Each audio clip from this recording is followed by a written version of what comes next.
जब से में चल रहे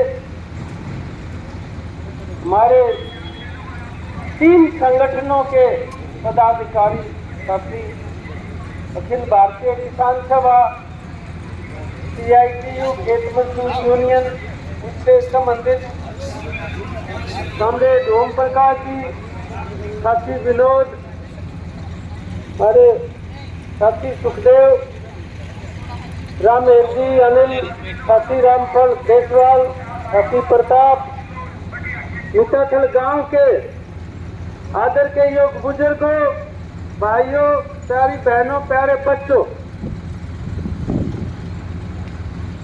आपके गांव में कई बार हम आ जाते हैं और बहुत खुशी होती है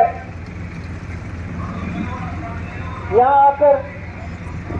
ये जो भगत सिंह चौक बना हुआ है, हरियाणा के बहुत कम गांव हैं जिनमें भगत सिंह का बुत लगा हुआ है, तो इसलिए आपके गांव के जनता को, यहाँ के सभी लोगों को मुबारकबाद देते हैं इस बात के लिए कि अमर शहीद भगत सिंह की याद को ताजा रखने के लिए और आने वाली जो पीढ़ियां हैं उनको प्रेरणा देने के लिए गांव के चौक में शहीद भगत सिंह का यहाँ स्टैचू लगा।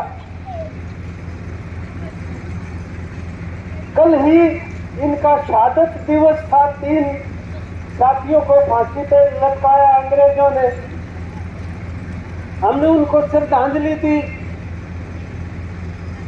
आप अंदाजा लगाओ कि उनकी जो विचारधारा है, असली श्रद्धांजलि तो वो है कि हम शहीद भगत सिंह और उनके साथियों को के विचारों को पढ़ें, जानकारी लें कि वो क्या चाहते थे, किस प्रकार की व्यवस्था चाहते थे।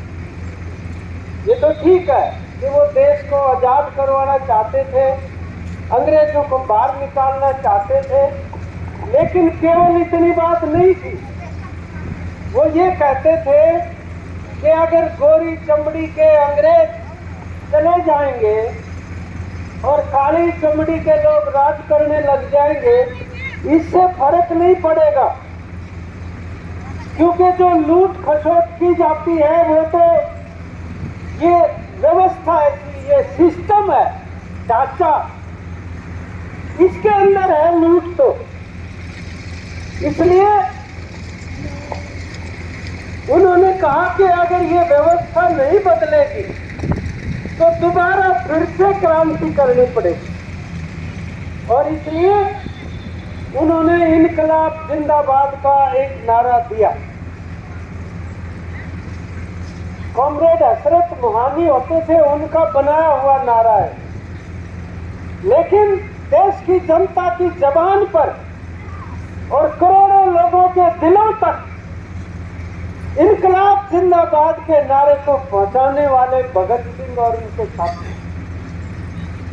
इनकलाब का मतलब क्रांति होता है, यानी ये जो सिस्टम और व्यवस्था है, इसमें आजादी के बाद भी लुटेरे लोग राज कर रहे हैं और कमेरों की लूट होती है। ये वोट तो आप ही दे रहा है, आप इस बात के लिए राजी होला, भाई हमने सरकार चुन दी, हमारा वोट दिया और जीत गया, लेकिन वो उससे परिवर्तन नहीं होता, नीतियां नहीं बदलती। ये जो जत्था निकल रहा है, ये नीति परिवर्तन की जागृति पैदा कर रहा है समाज के अंदर। अपना हरियाणा में ही देखने लग रहे लगातार कि लोग एक सरकार से दुखी हो जाते हैं, और जब इलेक्शन आवे, जब न्यू कहते हैं भाई इनकी तो रांद काटनी पड़ेगी, इनका बोला इन्हें हरा देंगे, हरा देते, दूसरी पार्टी आ जाती है, 19-21 का फर्क पड़ गया, घना को नहीं पड़ता। फिर आप कह दें इनका इनकी खाट खड़ी कर देंगे, दुखी होकर फिर उन्हें हटा दे। और फिर वो भी करे तो जब तीसरी बार करो पर लड़ाई फिर आ जाए जी की रात काटी थी। यूं होने लग रहा लगातार। पिछली बार तक खट्टर की रांद काटे थे और उसका कोई मेजॉरिटी नहीं आई, बहुमत प्राप्त नहीं हुआ उसको।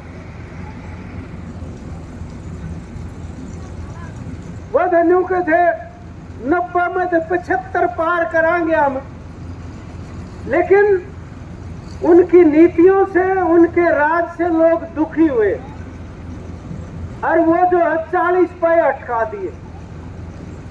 अगर ये दुष्यंत चौटाला लोगों के साथ विश्वासघात नहीं करता तो यह सरकार नहीं बनती इनकी। लेकिन मैं कहना ये चाहता हूं भाई, आप अपनी तरफ से लोग बदलाव कर लेते लेकिन वो बदलाव होता नहीं। आदमी और पार्टी बदलने से भी बात नहीं बनती।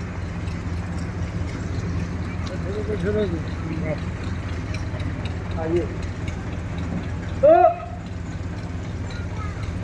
ये हालत है हमारे सामने।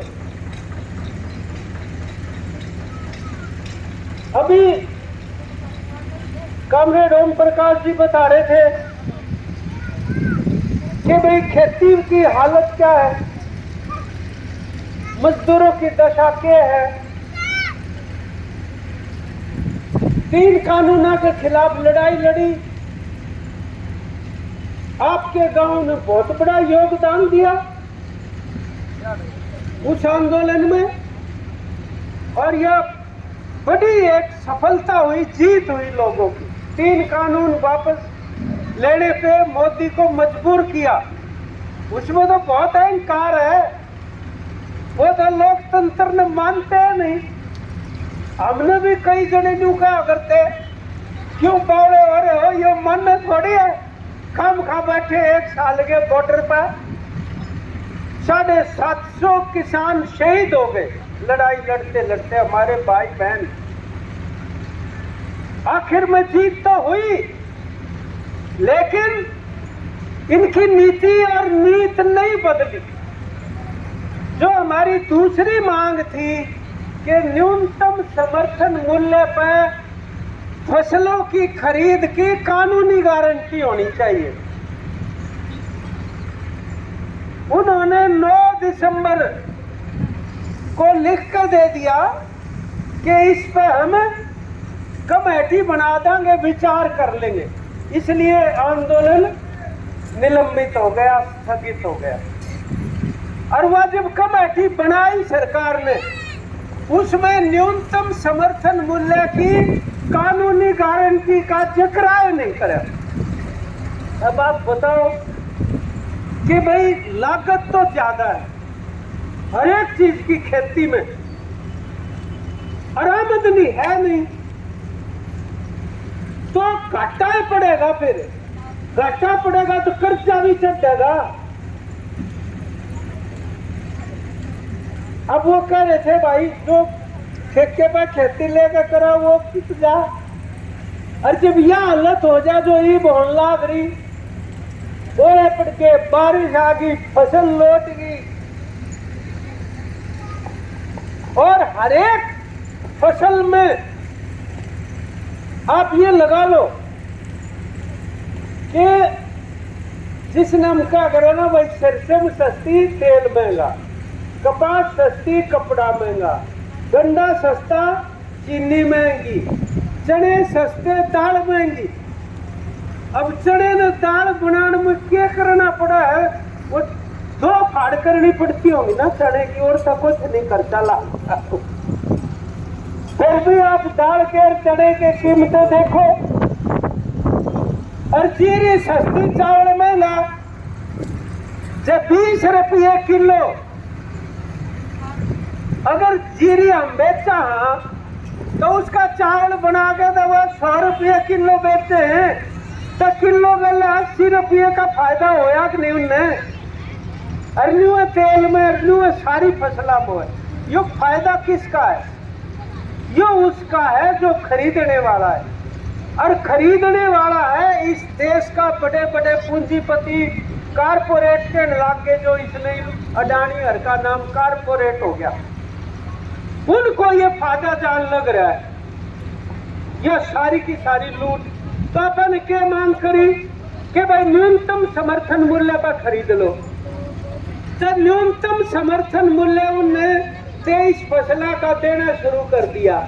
लेकिन बात तो वह हुई, वो जो बात है करा है वह कमेटी कौन है? उस कमेटी में तो किसान तो कोई भी नहीं, ना कृषि वैज्ञानिक, उसमें तो सरकार के आदमी है। तो वो जो खर्चा गिने हैं जब कि भाई 1 किले में इतने ये हो गए, इतना धान हो गया, तो 1 किले में खर्चा कितना होया? अब आप ये बताओ, या सारी चीजों के ऊपर बता रहा हूं मैं, वो जो खर्चा होगा वो सारा नहीं गिनते हुए। जमीन का भाड़ा किराया होता है जो आप एक पे दे दो, तो भी तो मूल्य जो है जमीन का वो नहीं गिनते, ब्याज नहीं गिनते जो कर्जे के ऊपर लगता है, लोगों की घराना की मेहनत भी ना गिनते। और यह केवल फसलों के ऊपर नहीं है, या पशुपालन पर भी है। हमारा एक साथी है, हमने उससे न्यू कही कि भाई तू गांव में ना 2-4 मानसा से बात करिए जो पशुपालन करे, दूध बेच कर गुजारा करे।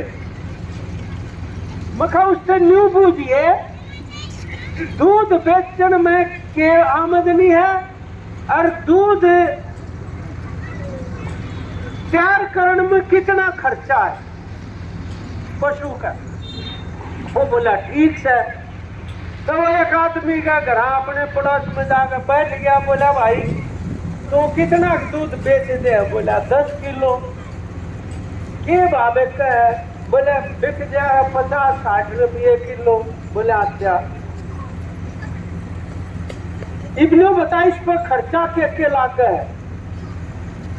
बोला क्या क्या का बताऊं? नु बोला चारा बंदरोले ये गेरा है तू मैच ने? बोला हाँ। बोला इसका कितना खर्चा? बोला इसका तो कुछ नहीं खर्चा, घर का चारा था। तो घर का तो है, फिर भी उन्हें मंडी में बेचा चारे ने, जब भी तो मोल है, तू खरीद कर लाओगा जब भी तो कितने का होगा? बोला हाँ। बोला इसके ऊपर जो मेहनत करे घराले उसका कितना मोल है? बोला घराला का के मोल होता हम कर लिया, हम मिलजुल का। बोला फिर भी कोई नौकर लाना पड़ेगा, कितनी तनख्वाह देनी याद है गिनी उस पर? फिर बोला जिस डांगरा में बंद है उसका कितना किराया? बोला वह तो घर की है जगह, घर की तो है पर घर की ना होता है, फिर किराए भी कितने में मिला हुआ जोड़ ले। तो आदमी ने बोला तो टोटा करके जागा हमारे। टोटा बोला मैं को ना करके जा, टोटा तो पड़े रहा था। उसने जोड़ा, सारा जोड़ कर और फिर ने बोला 10 रुपये किलो का टोटा रोज हो है तेरे। और जब तू 10 किलो बेचा है तो 100 रुपये का टोटा रोज का है। और वो न्यू मान रहा है कि भाई हम तो गुजारा कर रहे हैं दूध बेच के। या जो गड़बड़ है या अपना इसका हिसाब किताब नहीं करते, तो इसलिए स्वामीनाथन डॉक्टर बड़ा कृषि वैज्ञानिक जीव है, उसका कमीशन बनाया सरकार ने। जिस टाइम पर यूपीए की सरकार थी और वामपंथी समर्थन कर रहे थे उसको बाहर से, तब यह मांग मनवाई थी नरेगा की भी और न्यूनतम समर्थन मूल्य के ऊपर कमीशन बिठा था। उसने ये कहा C2 जमा 50% के हिसाब से फसलों के दाम तय होने चाहिए। जो C2 जमा 50% क्या है? जो पढ़े लिखे साथी वो जाने, कॉस्ट ऑफ कल्टीवेशन C2 हो गया, यानी कुल खर्चा पैदा करने का, उसका जितना पड़ा मैं 50% और जोड़ दो। जैसे 100 रुपये खर्चा है क्विंटल का, अगर 150 ला उसका, जब जाकर उनका पड़ता खा सके। 2014 में मोदी ने कहा हमारा राज आ गया था, हम यो दे देंगे स्वामीनाथन का फार्मूला। राज आने के बाद जब यह मांग करी किसान संगठनों ने, दो भाई, तो लिख कर दे दिया सुप्रीम कोर्ट में हलफनामा, बोला स्वामीनाथन वाला फार्मूला हम लागू नहीं करते, मुकर गए उससे। उसके बिना ये पड़ता नहीं खाया, इसलिए ये कर्जा चढ़ता है किसानी के ऊपर। तो यह मांग वह है और बड़ी लड़ाई लड़नी पड़ेगी पूरे देश में। अभी 20 तारीख को गए थे हम दिल्ली, रैली करके आए, संयुक्त किसान मोर्चे की, गए थे काफी लोग। तो ये मांग अभी बचती है। और ये बिजली का बिल अगर ये वापस नहीं हुआ तो पूरी बिजली का ऐसा निजीकरण कर देंगे कि सेठा के हाथ में चली जाएगी बिजली। वो किसान ने दे को नहीं, वो कहेंगे हम तो उसने देंगे जिसको बिजली देने में हमने मुनाफा होगा। अब वो फिर किसान को देने वाले नहीं है। अब जो बजट पेश करा, आज के अखबार में पढ़ लो, उसमें लिख रखा 15 मिनट में बजट पास हो गया। पार्लियामेंट तो चलने नहीं दे रही बीजेपी, विरोधी पार्टी रुकावट डालती थी, तब जो राज करने वाले हुए पार्लियामेंट रोक के बैठे। ये है धक्काशाही जिसने कहा आग्रह, ये वो होने लग रही है। और बजट के अंदर खाद महंगा कर दिया, दोबारा से सब्सिडी घटा कर, खेती का ऊपर जो खर्चा करते थे वो घटा दिया, मनरेगा का जो था वो कम कर दिया, 89,000 से 60,000 करोड़ फैला दिया। तो ये जो लोगों की कृषि की मांग है, देहात की, गांव की, वो घटने लग रही। और यह जो सरकार है खट्टर की, इनने तो 2.5% टैक्स ला दिया। कोई भी खेती बाड़ी का उत्पादन है उस पर 2.5% न्यू के, ये रूरल डेवलपमेंट टैक्स है, मतलब ग्रामीण विकास के लिए ला दिया। हमारा विकास हमारे ऊपर टैक्स लगा के तुम कर रहे हो, पहले हम तो इतने टैक्स देने लग रहे। तो हम ये कह रहे हैं कि ये नीतियां जो गैर बराबरी पैदा करती है, वो कह रहे हैं भाई 3% लोग, 100 में से 3 पे तो आधे से ज्यादा धन संपत्ति इकट्ठी होगी, और नीचे के 50% उन पर कुछ भी नहीं बच रहा। तो या कोई राम की वजह से थोड़ी, या तो राज की नीतियों की वजह से है। ये नहीं बदला तो सुधार नहीं हो सकता किसी भी रूप में। और इन कईयों पंचायत का वीसा कर दिया कि वो 5 लाख, पहले 2 लाख थे, बोला उस 5 लाख के बिना ई टेंडरिंग कहाँ है। अब सरपंच गए कि भाई इससे तो नुकसान होगा, पंचायत काम नहीं करवा सकती, उनका मारे लट, वो भी तो चुने हुए हैं भाई। दूसरा कानून बना दिया कि सरपंच को राइट टू रिकॉल, मतलब उसने तार देंगे और देते लोगों ने बटड़े करके उनके गुठे दस्तक लुआते। हम ये कह रहे हैं कोई बात नहीं, तब मुझे ये कानून बनाना है तो MP MLA पर लागू कर दो ना, पहला, बाद में सरपंचा पर कर लियो। MP MLA पर लागू कर देता है, एक आधा बच्चा भी घर, सारे घर आ जाएंगे, सारे उतर जाए, इतना गुस्सा है लोगों में। आधी से कम वोटा पे बने उड़े हैं सब।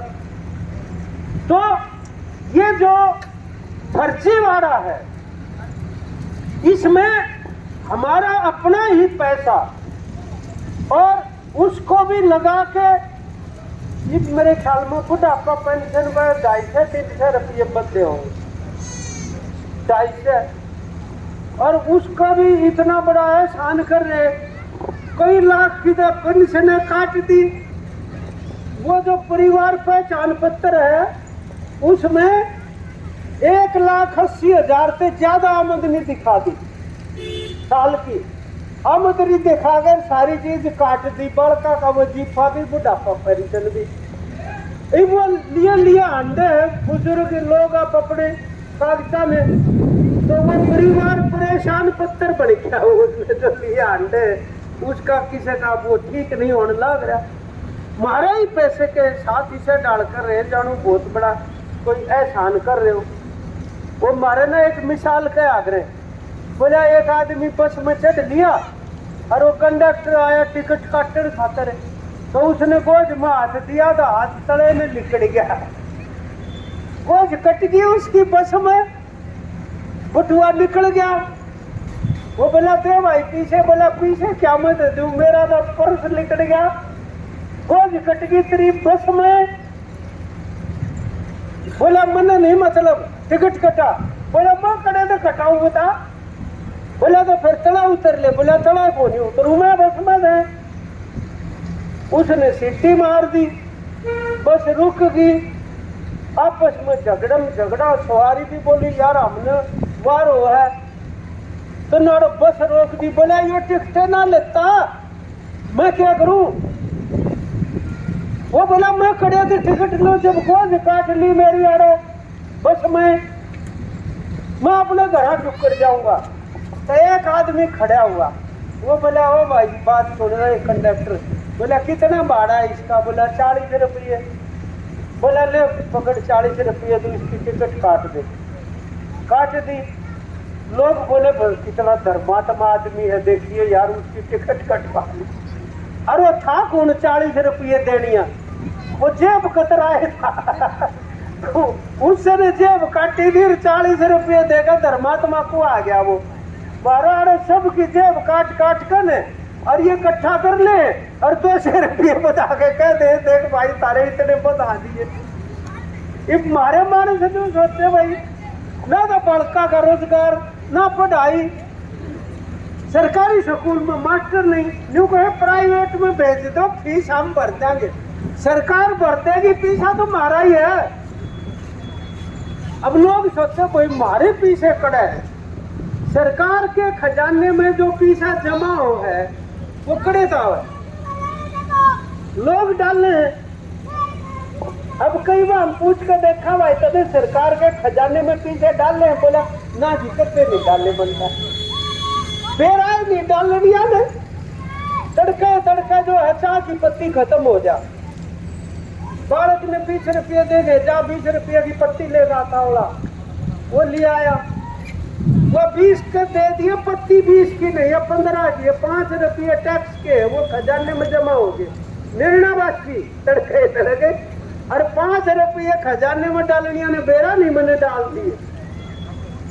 ये बालक मोटरसाइकिल चलाते हैं, ये पेट्रोल पंप पे जाओगे कहेंगे पेट्रोल डाल दे, बोला कह का 100 का डाल दिया, राजी हो गए, चाल पड़ा, शांत आई फुस हो गए, थम जाएगी, बोला रखे होया, बोला पेट्रोल खत्म हो गया, बोला 100 का गला था यार, 100 का ना था वो पेट्रोल 45 का था, 55 रुपये टैक्स के थे खजाने में गए, वो पेरा ही लिया, सारी चीजों पर टैक्स लग गए, 16 अन्य में से 12 अन्य टैक्स हम किसान मजदूर आम आदमी देता है और 4 अन्य दे बड़े बड़े पूंजीपति। और जब बजट बनाओगे खजाना खोल के भाई कड़ा खर्चा होना है, उनका तो 12 अन्य हमारा बांटा होंगे, 4 अन्य या गड़बड़ है। हम ये कह रहे हैं यार इसे नहीं बदली तो यह लूट खत्म नहीं होता। और जब इस लूट के खिलाफ आवाज उठाते हैं तो झूठ बोलते और झूठ बोलकर झूठ डालते। तो ये 3 चीजें, लूट, झूठ और फूट। ये फूट भी जो है ये जात पात की भी, हिंदू मुसलमान की, लड़ा दे आपस में ताकि ये अपने झगड़े में भूल जाएंगे। उन्हीं के अगर पाली जो है डांगर चरावे थे, एक हाड़ी हड़जोड़ रहा था, बीज बोया था, वो बोले यार मेरे में चलना गए पीछे तो सही नहीं गोज में, बोले इस हाड़ी का बीज उठा लो, बोले न्यू शुक्र ठावा, आपस में लटका लट बढ़ा दिया, लड़े जानू तय और 2 जने झाड़िया के पाछे वो हाड़ी का पहुंचता ने थाम का बोला रा लड़ो मन्ना और वो की बीज की कोथली ने ठाले गए जो झाड़िया के पाछे लोग रह दे हुआ और अगले साल फिर वो है मेला वो है हाड़ी पाड़ी फिर लठ का लठ बिड़ाया तो हाड़ी का छोरा बैठा था डोले पे बोला बाबू ये कट मरेंगे पानी 40 न छुटावागे बोले बीज की कोथड़ी पर करड़ा होगा बैठ जा कोई नहीं मरा बोले इस पर नजर है इनकी। तो यह न्यू लोगों की रोजी रोटी पर नजर है इसलिए वो आपस में लोगों ने लड़ाते। तो लूट फूट और झूठ इतनी बोले न्यू को सब खुश है कोई तंग को नहीं कोई परेशान नहीं। रोजगार बहुत घना दे दिया सारी चीजों का निजीकरण दे दिया रोजगार बचा कहाँ पर है। फौज का भी निजीकरण कर दिया बताओ 4 साल में फौजी घर आलेगा तो देश की रक्षा कैसे होगी। इसलिए हम ये कह रहे हैं कि झूठ का पर्दाफाश करने के लिए जाना जरूरी है। ये पहला मौका है कि इकट्ठे होकर इतने संगठन देश भर के दिल्ली में जाएंगे और वहां ये कहेंगे कि ये है सच्चाई की बात जो लाखों लोगों को देखो ये रोजी रोटी की जो तुम कह रहे हो झूठ बोल रहे हो ये बदलना पड़ेगा रास्ता लोगों को न्याय चाहिए। और यह जो 12 अन्य हम डालते हैं खजाने में तो 12 अन्य के हकदार हम हैं और जो 4 अन्य डाला उसको 4 अन्य मिलने चाहिए। ये हिसाब सीधा करना जरूरी है। ये कहने के लिए जाएंगे और उनको बोलेंगे ये विकल्प चाहिए राजनीति में आपा जो बदल का है ना बदल अब न्यू कह दे भाई तुम बदल क्यों कर दोगे। केरल में वामपंथी सरकार है लाल झंडे वाला कितने साल हो लिए 7 साल हो गए। वहां पर जीरी के 800 रुपये फालतू मिल रहे 1 क्विंटल पर 800 फालतू। डांगर रखने के ऊपर देते हैं वो 20,000 रुपये एक डांगर के। और वहां पर 16 सब्जी ऐसी है अभी देख लो आलू पिटता फिर है यानी 4 रुपये किलो खरीदने भी कोई तैयार को नहीं फेंके डांगरन खुआ आलू प्याज 5 रुपये किलो खरीदने वाला को नहीं। अभी किसान सभा ने 10,000 लोगों का जुलूस निकाला महाराष्ट्र के अंदर 10,000 का। और केरल में 16 सब्जियों के पक्के दाम दे रखे ऊपर नीचे नहीं होंगे इतने दाम मिल नहीं गए किसान को। ये होता है विकल्प। वहां पर जो जनता के हक की सरकार है वो अमीरा पर टैक्स लगाकर उससे उगाही करेगी और लोगों के हक के कदम उठाएगी। ये इसको विकल्प कहते हैं। वो लोगों को आपस में लड़ाते नहीं जो वामपंथी सरकार है। ये फर्क है। इसलिए आज ये आह्वान करने के लिए आए हुए हैं। वरना आप देखो यहाँ पर आप अंदाजा लगाओ कोई चुनाव तो नहीं हो रहे ना पंचायत के तो होली है असेंबली के भी बहुत टाइम पड़ा है पार्लियामेंट के भी को नहीं होने। फिर हम ये गाड़ी का बांध का धूतूर अंदर ला रहे लोग जो सोचा थे बावड़े ये क्यों अंडे भाई और भी तो पार्टी होंगी। हम तो किसान सभा मजदूर संगठन घूम रहे हैं ऐसे और पार्टियां ने भी आना चाहिए लोगों के सामने उनको बोलना चाहिए उनको भी आवाज उठानी चाहिए। लेकिन हम ये कह रहे हैं एक बार अगर बड़ी संख्या में हम कामयाब हो जाते हैं तो ये पक्की बात है कि दूसरी पार्टियां पर भी इससे दबाव पड़ेगा इसकी दाब पड़ेगी और हम जो नीतियां चाहते हैं उन नीतियों के हक में उनको बोलना पड़ेगा दूसरी पार्टियों को भी। इसलिए ये इतने सारे जत्थे हरियाणा के अलग अलग जिले के अंदर चलन लग रहे हैं। आप अपनी योजना बना के हमें बहुत ही खुशी है। इस गांव में इतनी अच्छी जागरूकता है। महिलाएं देखो कैसे इसी रास्ते पे आगे बढ़ना पड़ेगा नहीं तो अब कोई